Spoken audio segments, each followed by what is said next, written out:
सम्मानित होने पर तो सभी को अच्छा ही लगता है। और मतलब मैं जिस तरीके का आदमी हूँ, मैं हरियाणा में 96-7 से थिएटर करता रहा हूँ और उसके बाद दिल्ली में लगातार काम करता रहा हूँ। तो मैं बहुत विवादित आदमी हूँ और मैं अक्सर प्रतिरोध के साथ और विचार के साथ खड़ा रहा हूँ। और मैं सत्ता संस्थानों की तरफ या इस तरह की चीज़ों की तरफ ज़्यादा गया नहीं। तो मुझे नहीं लगता था कि कोई मुझे सम्मानित करेगा। मतलब मैं बहुत क्लियरली बताऊँ, क्योंकि जो हर किसी आदमी से सवाल पूछ लेता हूँ तो वो थोड़ा सा कंट्रोवर्शियल हो जाता है। तो जब रवि भाई ने जब ये बात मुझे बताई और जब मैंने वो फेसबुक पे पोस्ट देखा तो मुझे थोड़ा सा विश्वास नहीं हुआ। मुझे लगा यार, मतलब मुझे कोई सम्मानित कर रहा है। फिर मैंने पूछा इनसे, मैंने कहा क्या आप वाकई मुझे सम्मानित करना चाहते हैं और इसके पीछे आपको थोड़ा सा नुकसान भी हो सकता है, कोई खतरा भी उठाना पड़ सकता है। तो उन्होंने कहा कि कोई फ़र्क नहीं पड़ता, आप इतने टाइम से काम कर रहे हैं, लगातार काम कर रहे हैं, अच्छा काम कर रहे हैं, तो मेरे लिए यही काफ़ी है। तो मुझे बहुत अच्छा लगा, मतलब कि बिना किसी फ़ायदे के, बिना किसी डर के उन्होंने मुझे सम्मान दिया। और निश्चित रूप से मेरे लिए बहुत ही सम्माननीय बात है कि मुझे एक जिम्मेदारी दी गई है और मैं इस सम्मान को निभाने की कोशिश करूँगा कि मैं इस लाज को रखूँ और आगे जो है कुछ अच्छा काम करने की कोशिश करूँ। देखिए, इसके बारे में मैं ब्रेख्त की एक बात से शुरू करना चाहूँगा कि ब्रेख्त ने कहा कि नाटक खाली एंटरटेनमेंट का साधन नहीं है, नाटक एजुकेशन का तरीका है, एक बात समझाने का, बात पहुंचाने का तरीका है। उस बात को आप मनोरंजन के तरीके से पहुंचा दीजिए, आप कविता लिखकर पहुंचा दीजिए, आप कहानी लिखकर पहुंचा दीजिए, वो बात पहुंचनी चाहिए। तो नाटक का काम यही है कि जनता के साथ एक डायलॉग क्रिएट करना, एक बातचीत क्रिएट करना। और जहाँ तक मेरी ऑब्जर्वेशन है कि ये काम जनता के बीच में जाए बिना नहीं हो सकता है। हमारे यहाँ एक अलग तरीके के प्रोफेशनल थिएटर का स्ट्रक्चर बन गया है कि आप नाटक करिए, टिकट बेचिए, पैसा कमाइए। वो एक बिजनेस मॉड्यूल है। मैं ये नहीं कह रहा हूँ कि वो गलत है, पर वो एक बिजनेस मॉड्यूल है। हमारे यहाँ जब थिएटर शुरू हुआ तो इप्टा से शुरू होता है, आज़ादी से पहले से शुरू होता है, जब अंग्रेज़ों के खिलाफ जाकर नुक्कड़ नाटक किए जाते हैं। तो हमारे जो थिएटर की परंपरा रही है वो जनता के रंगमंच की रही है। उसके लिए जनता तक पहुंचना बहुत ज़रूरी है। मैं खुद दिल्ली में थिएटर करता हूँ, मेरी मजबूरी है, पर मुझे लगता है कि महानगरों में होने वाला थिएटर उतना महत्वपूर्ण नहीं है जितना छोटे शहरों में, कस्बों में, गांव देहातों में होने वाला थिएटर महत्वपूर्ण है, क्योंकि वो वहाँ की जनता को मोबिलाइज कर सकता है। अब जैसे अलग अलग जगहों पर जो फेस्टिवल हो रहे हैं, जैसे रास कला मंच का है या बाकी फेस्टिवल है, तो बहुत महत्वपूर्ण है दो तरीके से। पहली बात तो कि वो ऑडियंस को जोड़ रहे हैं, अब वो एक रेगुलर थिएटर की ऑडियंस बना रहे हैं। दूसरी बात ये कह रहे हैं कि वो उन वेन्यूज़, उन जगहों पे जा रहे हैं जहाँ पर लोग थिएटर के बारे में जानते नहीं, तो वहाँ वो थिएटर को पहुँचा रहे हैं, नाटक के थ्रू अपनी बात पहुँचा रहे हैं। तो ये बहुत ज़रूरी है। फ़िलहाल जनता के बीच में जाना बहुत ज़रूरी है। वो जो काइंड ऑफ एलिट थिएटर जो क्रिएट हो गया है, वो कोई बहुत फ़ायदे वाली चीज़ नहीं है। देखिए, मैंने जब थिएटर शुरू किया था फरीदाबाद में, तो थिएटर होता ही नहीं था फरीदाबाद में, पता ही नहीं था थिएटर क्या है। मतलब थिएटर शब्द मैंने जब सुना था तो हमारे एक अंकल हुआ करते थे, ललित कार्तिकेय, उनकी भी डेथ हो गई, बहुत बड़े राइटर थे वो, और स्वदेश दीपक, आलोक धनवा, ये लोग अक्सर उनके वहाँ आते रहते थे। मैंने उनको ही देखा है। मतलब तो इन लोगों से, उनसे मुझे पता चला कि थिएटर एक चीज़ है। और उस समय बिल्कुल थिएटर नहीं होता था। हमने नुक्कड़ नाटक करना शुरू किया, थोड़ा मोड़ा कुछ कुछ करना शुरू किया, पर मजबूरी ये थी कि आपको दिल्ली ही जाना पड़ेगा, क्योंकि कोई अच्छा काम हरियाणा में हो नहीं रहा था उस दौर में। और अब जो है, अब चीज़ें बदली हैं। कुछ लोग हैं जो हरियाणा में काम कर रहे हैं। अच्छा, इसके पीछे एक और चीज़ काम कर रही है कि हरियाणा में अब ग्रांट आने लगी है, कुछ पैसा आने लगा है। तो बहुत सारे लोग ऐसे भी हैं जो सिर्फ पैसे के चक्कर में काम कर रहे हैं। अगर आप क्वालिटी थिएटर की बात करें हरियाणा में तो बहुत कम है, आप उंगलियों पे गिन सकते हैं पूरे हरियाणा में। जबकि काम बहुत हो रहा है, शोज़ बहुत हो रहे हैं, तमाम तरीके के फेस्टिवल्स हो रहे हैं, पर वो लगता है मुझे एक सरकारी पैसे की खाना पूर्ति भर है, उससे कुछ बहुत विशेष फ़ायदा नहीं हो रहा है।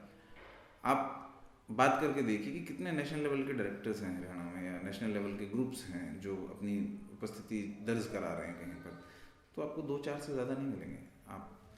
अच्छा, इसमें एक और चीज़ है, चंडीगढ़ में जो काम हो रहा है, मैं उसको हरियाणा का हिस्सा नहीं मानता हूँ, क्योंकि वो एक अलग टेरिटरी है। पर अगर आप टोटल हरियाणा की बात करें तो जो काम का लेवल है वो बहुत अच्छा नहीं है, मतलब बहुत मज़ा नहीं आता आपको।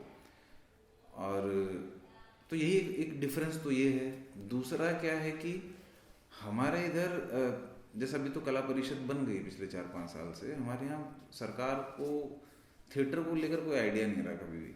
उनको लगता था कि नहीं, आप रागनी गाइए, आप सांग करिए और आप हरियाणवी नाच कर दीजिए तो कल्चर हो गया। तो कल्चर खाली इन्हीं चीज़ों से डेवलप नहीं होता, कल्चर बढ़ता भी तो आगे। तो थिएटर बढ़ाएगा ना उस कल्चर को। एक डांस की जो स्टैंडर्ड फॉर्म है वो तब भी वही थी, आज भी वही है। अब वो प्रोग्रेसिव कैसे है, आप अगर बात करें तो वो आज के टाइम को कैसे इंटरेक्ट कर रहा है, तो वो बड़ा मुश्किल काम है। वो मुश्किल काम थिएटर बहुत आसानी से कर सकता है, पर उसके लिए आपको माहौल जनरेट करना पड़ेगा। अब अगर एंटरटेनमेंट के लिए थिएटर करना है तो सिनेमा से बड़ा माध्यम क्या है? कुछ भी नहीं है थिएटर उसके आगे। तो आदमी को वहाँ जाना चाहिए अगर एंटरटेनमेंट की बात कर रहे हो तो। उनके पास ज़्यादा साधन है, ज़्यादा बजट है, ज़्यादा आइडियाज़ हैं, बहुत सारी चीज़ें उनके पास। तो खाली एंटरटेनमेंट के बेसिस पे थिएटर को नहीं देखा जाना चाहिए, जो कि मुझे लगता है कि अभी भी फ़िलहाल अभी तक हरियाणा में ये चीज़ लैकिंग है कि अच्छा काम बहुत कम हो रहा है। तो ये मुझे एक डिफरेंस देखता है कि दिल्ली में लगातार कुछ कुछ अच्छा होता रहता है, जैसे आप देख सकते हैं, जो आपको परेशान कर देता है कि अरे यार क्या काम हुआ है। तो हरियाणा में ऐसा काम कम ही देखने को मिलता है। और एक और गड़बड़ हुई है, मतलब कि अभी 1-2 लोगों को छोड़ दूँ मैं, तो हरियाणा के लोगों को अपने आप को नेशनल लेवल पर स्थापित करने के लिए काम करने की ज़रूरत है। रिश्ते बनाकर या जान पहचान करके स्थापित होने की ज़रूरत नहीं है, क्योंकि वो जो स्थापित होना है वो बहुत दूर तक जाएगा नहीं, वो आपकी पोल खुल जाएगी। तो काम करने की ज़रूरत है और उस काम को बढ़ावा देने की ज़रूरत है। मैं खुद बता रहा हूँ आपको कि अब कला परिषद ऐसे ऐसे जगह पर काम दे रही है, आपको लगेगा अच्छा ये भी थिएटर करते हैं। कब किया, कौन सा नाटक किया, पता लगा कि एक ही नाटक है, वो वहाँ भी हो गया, वहाँ भी हो गया, वहाँ भी हो गया, डायरेक्टर बदल गए। तो ये तो खाना पूर्ति है, इनसे थिएटर की कोई भलाई नहीं हुई। शोज होने से कोई भलाई नहीं है जब तक उसकी कोई दिशा या कोई चीज़ सोच कर नहीं की जाएगी। देखो यार, मुझे लगता है कि मैं कोई नहीं हूँ किसी को कहने वाला कि आप क्या तैयारी रखें। हर आदमी जब आता है अपने अनुभवों से अपनी तैयारी, अपनी हथियार खुद बना लेता है कि उसको कैसे सरवाइव करना है। जब मैं आया था मुझे कुछ नहीं मालूम था कि कैसे करना है, नहीं करना। धीरे धीरे चीज़ें बनती चली गई। और मुझे जो एक बात लगती है, नए लोगों को अपने आँख नाक कान खुले रखने चाहिए कि आसपास हो क्या रहा है, आर्ट सिनेरियो में क्या हो रहा है, थिएटर में क्या हो रहा है, किस तरह की बातें हो रही हैं, किस तरह का काम हो रहा है, किस तरह की बदलाव आ रहे हैं, दुनिया भर में किस तरीके के बदलाव आ रहे हैं। अब मैं एक बड़ी अजीब सी बात बोलूँगा, आपको सुन के लगेगी, जैसे हमारे यहाँ जैसे आप दलित थिएटर की बात करें कि दलित थिएटर, तो लोग कहते हैं अरे आप थिएटर को जात पात में बांट रहे हैं। अब ये अवेयरनेस ही नहीं है। आप अगर वेस्ट में जाएंगे, ब्लैक थिएटर बहुत पहले आ चुका है वहाँ पर। तो अगर अभी यहाँ पर ब्लैक थिएटर की बात करोगे तो लोग बोलेंगे कि अरे आप तो जो है रंग भेद कर रहे हैं। पर रंग भेद होता रहा है, सदियों से होता चला है। आप उसे नकार नहीं सकते। आप उसे नकारने का मतलब आप उनको दबा रहे हैं। तो बहुत सारी चीज़ें हैं जो जानने की ज़रूरत है कि विमेंस थिएटर में क्या काम हो रहा है, औरतों की स्थितियों को लेकर क्या काम हो रहा है, आदिवासियों को लेकर क्या काम हो रहा है, जिस तरीके की भी धार्मिक दिक्कतें चल रही हैं उनको लेकर क्या काम हो रहा है, पिछड़े तबके को लेकर थिएटर में क्या काम हो रहा है। तो थिएटर उन सब की आवाज़ है। खाए अघाए गाड़ियों में बैठ के बड़ी बड़ी तोंद लेकर घूमने वाले लोगों के लिए थिएटर नहीं है। अगर उनके लिए हम थिएटर मानते हैं, उनके लिए थिएटर है, तो हम सिर्फ बाजार में बिकने वाली एक चीज़ है। फिर आप थिएटर को महान मत कहिए। आप ये नहीं कह सकते कि सहायक नहीं होते हैं, बिल्कुल सहायक होते हैं। अब जैसे सफ़ीदो में अगर मतलब मैं रवि को पहले से जानता हूँ, बहुत पहले से, जब तक इन्होंने ये फेस्टिवल शुरू नहीं किया था। तब से मैं जानता हूँ। तो सफीदो जैसी जगह पर थिएटर करना अपने आप में बहुत बड़ी और हिम्मत की बात है, जहाँ पर पूरा सब लोग जो हैं मेन स्ट्रीम की तरफ भागते हैं। जैसे हमने किया, हम दिल्ली चले गए, हम फरीदाबाद में वो चीज़ क्रिएट ही नहीं कर पाए। अब बुद्धि नहीं थी, समझ नहीं थी, अक्ल नहीं थी, हिम्मत नहीं थी, आप कुछ भी कह सकते हैं।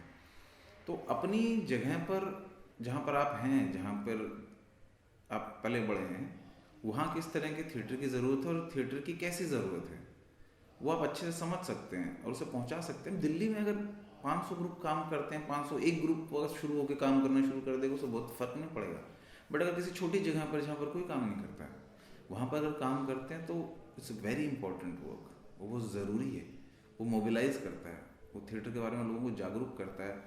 तो अब जैसे मैं पहले भी आ चुका हूँ यहाँ पर एज एन ऑडियंस, आ चुका हूँ देखने के लिए कि कैसे कर रहे हैं, क्या कर रहे हैं। मैं आया हुआ था रोहतक किसी काम से, तो मैं आ गया था देखने। तो मैं देख रहा हूँ कि जैसे जहाँ भी लोग, ये रवि जहाँ पे भी काम कर रहा है, वो लोगों को मोबिलाइज कर लेता है। ऑडियंस आई हुई थी पिछली बार, हाउसफुल था। तो मुझे लग रहा था कि मैंने कैलकुलेशन लगाई कि लोगों को खबर लगी होगी, वो घर से निकले होंगे, गेट से लेकर यहाँ तक वो पैदल चलते हुए आए होंगे नाटक देखने के लिए। तो इस तरीके से नाटक के लिए ऑडियंस को बनाना, खींच लाना, नाटक का एक माहौल पैदा करना, ये बहुत इम्पोर्टेंट है। देखिए अभी क्या है कि मैं यहाँ बैठा हूँ, तो अगर मैं कुछ बोलूँगा तो लगेगा कि आप बैठे हो इसलिए बोल रहे हो, अच्छी बात। पर मुझे लगता है कि हरियाणा में जो अभी सबसे बेहतरीन लोग जो काम कर रहे हैं, उनमें से एक रास कला मंच है। या मैं ये कह दूँ कि पहले 1-2 लोगों में से ही रास कला मंच है, तो कोई बड़ी बात नहीं। ये मैं पहले भी कहता रहा हूँ, और क्योंकि मुझे लगता है कि जो काम होता है उसकी तारीफ आपको करनी चाहिए। और जिस तरीके से मैं रवि को देखता हूँ कि लगा हुआ है और काम कर रहा है, बढ़ा रहा है, स्ट्रक्चर को बड़ा कर रहा है, फेस्टिवल को रिप्रेजेंटेशन ला रहा है अलग अलग जगह से, तो वो बहुत महत्वपूर्ण है।